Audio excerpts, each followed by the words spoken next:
Hey my lovelies parathas, कैसे हैं आप लोग। आई होप आप सभी ने मुझे मिस किया होगा बहुत ज़्यादा।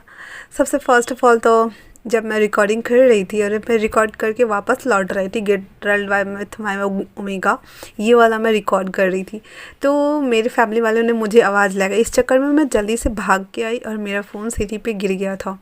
मेरा फ़ोन पूरा बिगड़ गया था, वो कुछ काम नहीं हो रहा था। अनफॉर्चुनेटली मैंने कुछ अपलोडेड करके रखा हुआ था जिसे मैंने जस्ट फ़ोन ठीक होने के बाद शेयर किया है। आई होप आप सभी लोग समझेंगे और यूँ ही मेरा साथ देंगे और बरकरार रहेंगे, मेरे चैनल पे बने रहेंगे। किस किस ने मुझे मिस किया मुझे कमेंट्स करके ज़रूर बताना।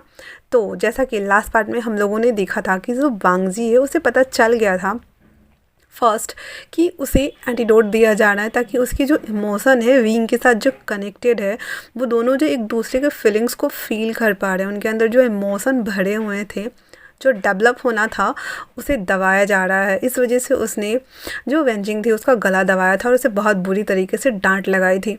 वहीं दूसरी तरफ उसे ये भी पता चल गया था कि उसके 2 बच्चे हैं और दोनों ने बॉर्थ ले लिया है और वो बाय मिस्टेक उससे मिस हो गए और वो उन्हें मिले ही नहीं। और वो मतलब अब कहाँ है उन्हें कोई आइडिया नहीं है। पूरे 4 साल हो चुके हैं और अभी तक उसने पता नहीं लगाया है कि जो उसका बेबी है वो कहाँ है।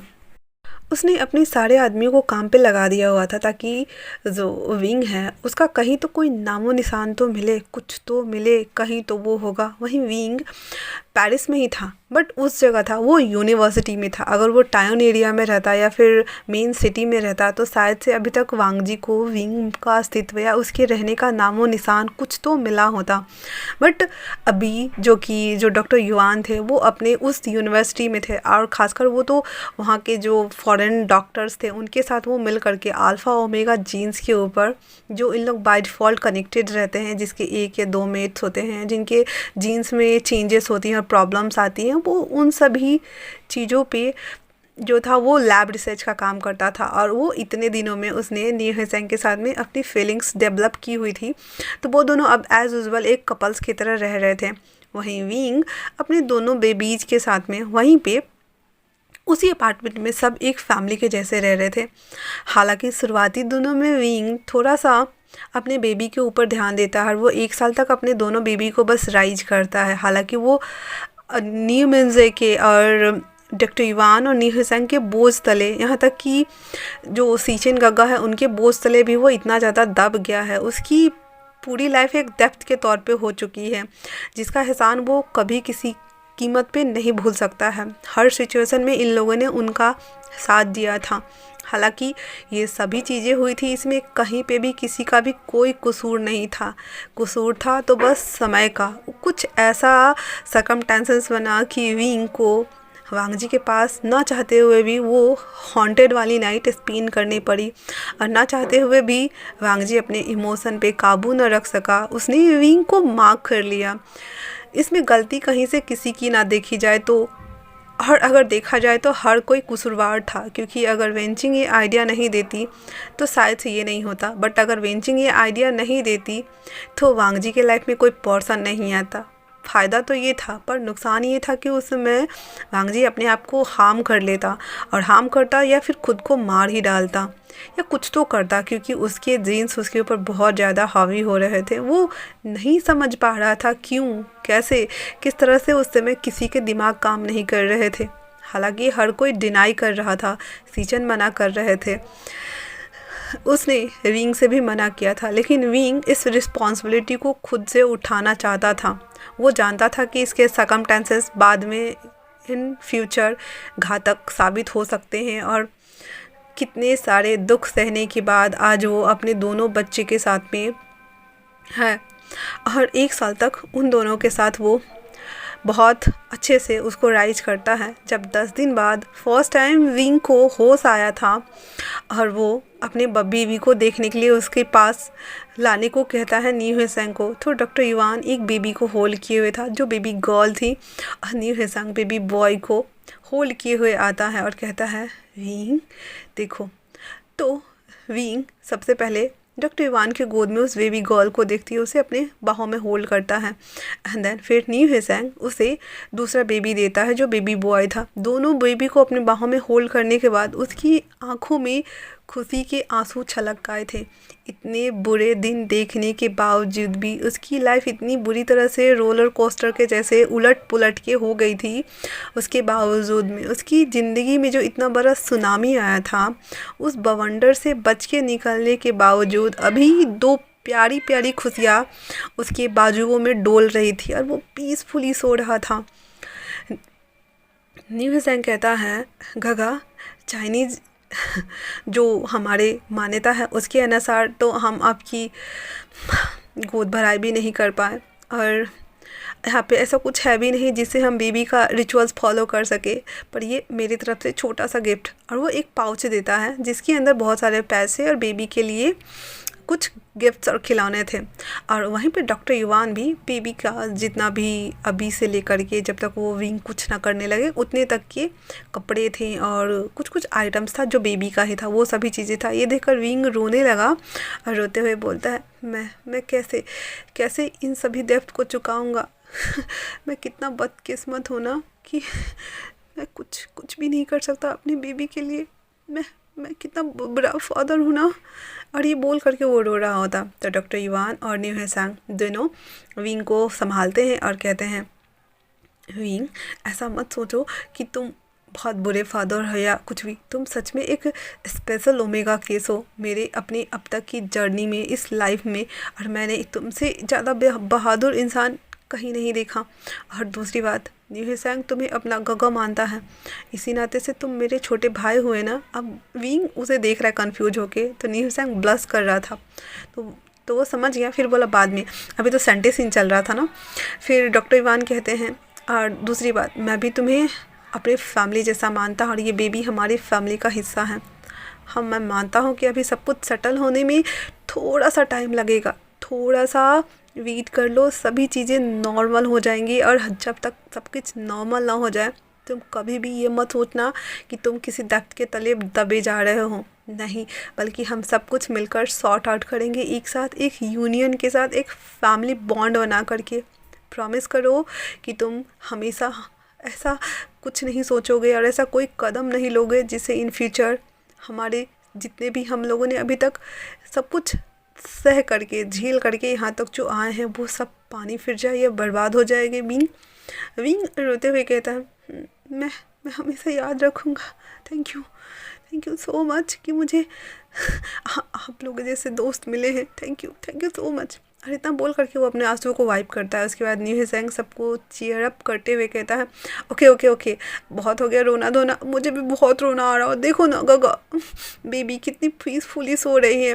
तो अभी हम तो यहाँ कुछ नहीं कर सकते, पर हम दोनों बेबी का नाम तो रख सकते हैं ना।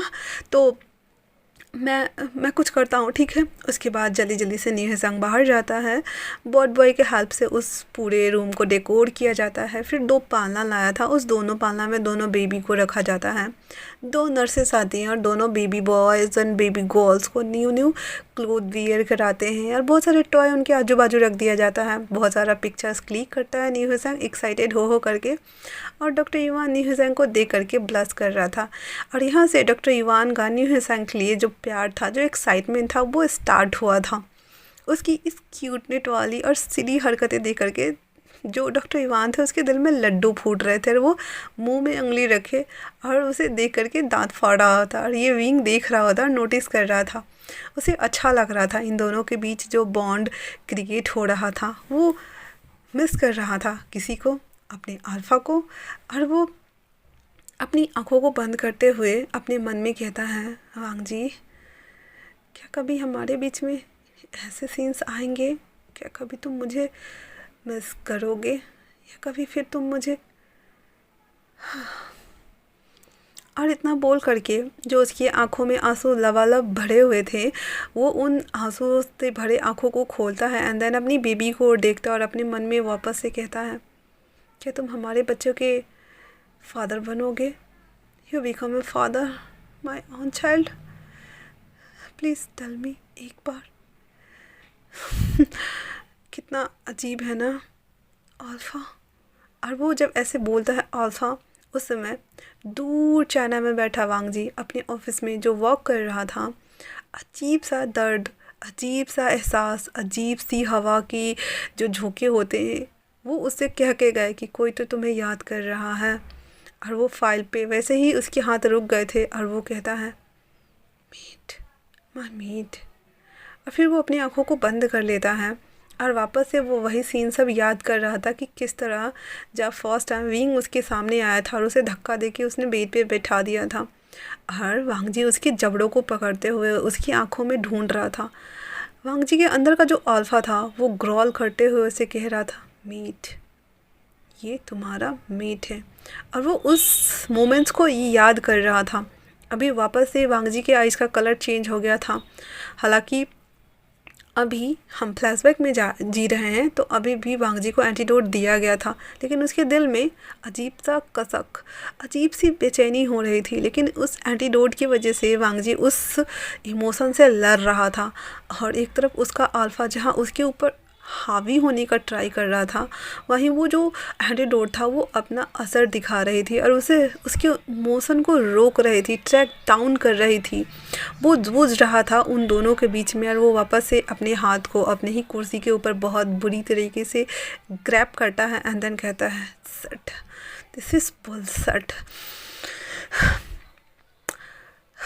मुझे नहीं लगता कि ये सब सही हो रहा है, कुछ तो हो रहा है मेरे साथ।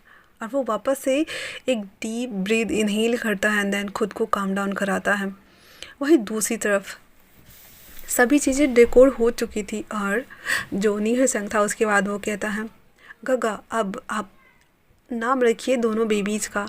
तो विंग कहता मैं कैसे रखूँ? हाँ, तो डॉक्टर इवान कहते हैं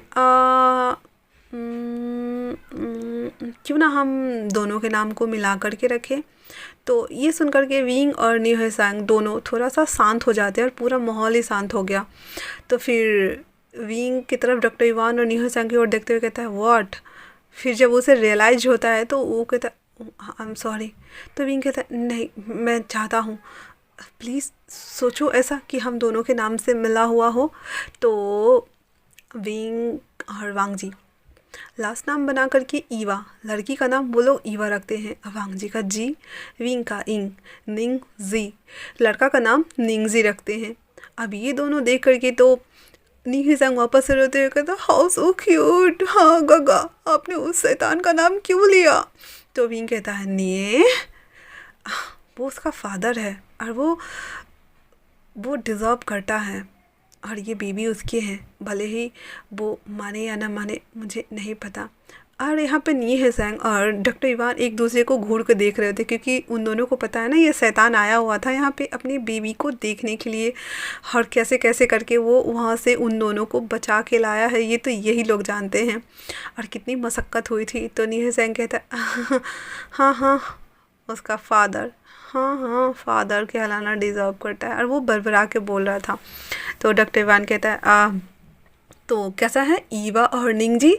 तो विंग कहता अच्छा है, बहुत अच्छा है, और ऐसा बोल करके और फिर वो अपनी बेबी को देखता है। उसके बाद जितनी भी नर्सेस थे वो भी उस बेबी को कुछ चॉकलेट्स, तो पैसे, तो कुछ गिफ्ट्स वगैरह दिए जाते हैं। इस तरह से बेबी का नेम सेरेमनी 11वें दिन कंप्लीट हो जाता है। हालांकि ये 6 दिन बाद ही होना चाहिए था, लेकिन विंग को 10 दिन बाद होश आया था, और वो शाम का टाइम था, तो ये सभी चीज़ें मॉर्निंग में हुई थी 11वें दिन। अब वापस चलते हैं हम लोग 4 साल बाद। ये हो गया, और वांग जी का फ्लैशबैक भी ख़त्म, विंग का फ्लैशबैक भी ख़त्म, और वो अभी अपने दोनों बेबी को ऐसे ही होल्ड किए हुए था और उसे सुला रहा था, और कहता है ईवा, निंग जी आई एम सॉरी बेटा, क्या तुम अपने फादर को मिस करते हो? मैं भी उसे बहुत मिस करता हूँ, पर क्या वो कभी हमें याद करते होंगे? और वांग जी वापस से अभी भी अपने ही कैबिन में, अपने ऑफिस वाले अपार्टमेंट में ही वो बैठा हुआ था और अपने लैपटॉप में विंग की पिक्चर को देख रहा था। हालांकि वो पिक्चर वो वाले थे जब वो टेडी बेयर पहना हुआ था, और बहुत बुरी तरीके से जब वांग जी को विंग खींच के लेके आया हुआ था। तो उसने CCTV फुटेज से वो पिक्चर निकाला था और उसके बाद उसने उसका मुंडी निकाल दिया था और उसको जब धमका रहा था तब का पिक्चर था वो। तो वो उसे क्लिक कर निकाल के, तो वो अभी अपने लैपटॉप में बहुत सारा वो उसी टाइम का पिक्चर सब निकाल के रखा हुआ था। वो विंग को देख रहा था और कहता है, आखिर कब तक तुम मुझसे बचोगे? एक दिन तुम मेरे पास तो ज़रूर आओगे, हाँ। इतना बोल करके वो कॉफ़ी का मग उठाता है एंड देन उस खिड़की के पास आके खड़ा हो जाता है। वो बहुत बड़ा खिड़की था, बहुत पूरे कांच का बना हुआ था। वहाँ पे खड़ा था और वहाँ से वो बाहर देख रहा होता है। वो सिर्फ ले रहा होता है और बाहर के ब्यूटीफुल व्यू को देख रहा होता है। पूरी लाइट्स जो रात के समय में जुगनुओं की तरह काम कर रही थी, वो सड़कों पे दौड़ती हुई गाड़ियाँ, बड़े बड़े बिल्डिंग्स, ऊंची ऊंची इमारतें और वो गाड़ियाँ जो बहुत छोटी चींटी के जैसे नीचे नज़र आ रही थी, वो उन सभी चीज़ों को एक एक करके गौर से देख रहा था। दूसरी बिल्डिंग से आती लाइट जो उसकी खिड़की पे सतरंगी का काम कर रही थी, एक रेनबो के जैसे, वो उन सभी चीज़ों को ऑब्जर्व कर रहा था और अपने मन में कहता है, बहुत जल्द मैं तुम्हें चाइना वापस ले आऊँगा विंग। इतना बोल करके वो वापस से एक सिप लेता है। तभी मिस्टर क्रिस का फ़ोन बजता है जो वांग जी के फ़ोन पे आ रहा था। वो फ़ोन की रिंग सुन करके उस ओर मुड़ता है और आकर के फ़ोन अटेंड करते हुए कहता है, क्या हुआ? उधर से मिस्टर क्रिस कहते हैं, सर हमें एग्जैक्टली तो नहीं पता बट हमने कंफर्म किया है कि वो अभी भी पेरिस में ही है, आगे क्या करना है? तो वांग जी कहता है, कोई नहीं, 2 दिन बाद मेरी फ़्लाइट बुक करो पेरिस के लिए। इतना बोल करके वो फ़ोन कट कर देता है। वहीं दूसरी तरफ विंग जो अपने दोनों बच्चों को सुला चुका था और किचन में खाना बना रहा था, तभी न्यू हेसांग और डॉक्टर इवान दोनों साथ में ही अपने अपने वर्क प्लेस से नीचे अपार्टमेंट में आने के बाद मिल जाते थे, तो ऊपर आ रहे थे। ऊपर आने के बाद कहते हैं, गगा आई एम बैक, मैं घर आ गया। वहीं युवान भी कहता है, तो क्या दोनों चैंप सो गए हैं? तो विंग कहता है, फ़िलहाल से तो सो गए हैं बट अगर नीये उसे सोने दे तो शायद से वो सो सकता है। तो नींग कहता है, गगा मैं भी तो छोटा हूँ ना, मुझे भी तो सुला दो। और ऐसा बोल करके वो विंग से जाके चेप हो रहा था। तो डॉक्टर इवान कहता है, और कैसा रहेगा कि मैं तुम्हें सुला दूँ नीये? तो नीहे से कहता है, हाँ मैं गगा से बोल रहा था, आपसे नहीं। ऐसे कैसा रहेगा कि हम गगा के लिए नया सा डेट अरेंज करें? तो विंग कहता है, व्हाट डेट? नो, मैं डेट नहीं कर रहा किसी को। तो नहीं कहता, गगा आपको ट्राई करना चाहिए ना, पूरे 4 साल बीत चुके हैं, आपको नहीं लगता कि आपकी लाइफ में कोई पार्टनर आ जाना चाहिए? आपको नहीं लगता? सच में गगा आप मिस नहीं करते कोई खूबसूरत लड़की? Oh my God. तो डॉक्टर वान उसको स्लैप करते हुए कहता है, लड़की? हाँ, आर यू सीरियस? विंग लड़की को ठीक नहीं करता, तुम्हें पता है ना, उसे लड़कियां नहीं पसंद आती हैं और वो एक्साइटेड भी फील नहीं करता। हमने कितनी ट्राई की हैं, इवन हमारे आर्ट गैलरी में भी सभी लड़कियां ही हैं। तो कहता, हाँ आर्ट गैलरी, याद आया गगा, आपने तो मुझे बताया ही नहीं, आज आपका काम कैसा गया?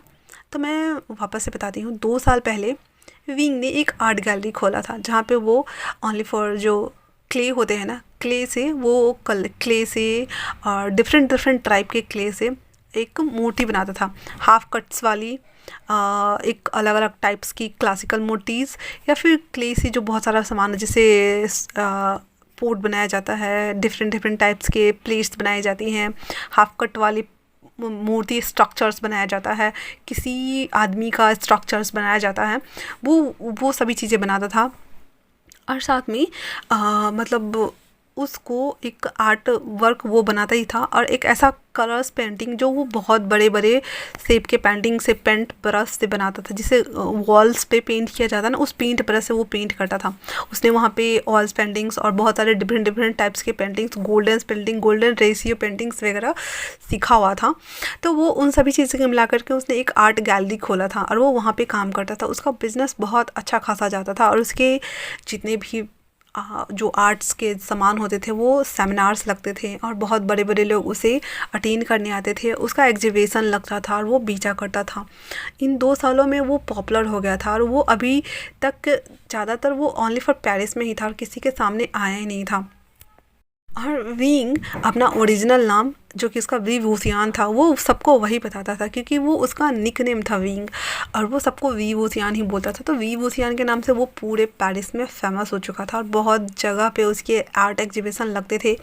बहुत सारे गेस्ट भी आते थे उन लोगों के पास में और बहुत कुछ बाय करके भी जाते थे। तो अभी विंग कोई नॉर्मल सा ओमेगा बॉयज़ नहीं था, उसका खुद का एक अपना घर था जहाँ पे डॉक्टर इवान अभी भी वो लैब असिस्टेंट के तौर पे पहले वो ज्वाइन हुए थे, लेकिन अब वो वहाँ के खुद डॉक्टर हो चुके हैं, जो बोल सकते हैं रिसर्च के।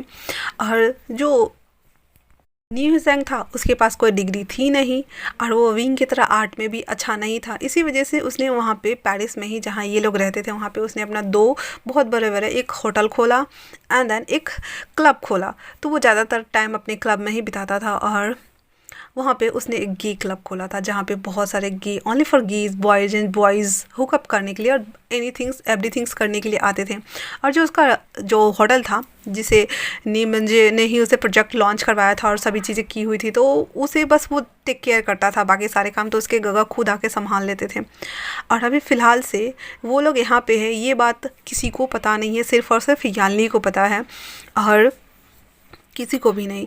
लेकिन यान्नी के ऊपर भी किसी ने स्पाई करवाया है और ये बात अभी यान्नी को पता नहीं है, तो ये बात हम बाद में क्लियर करेंगे।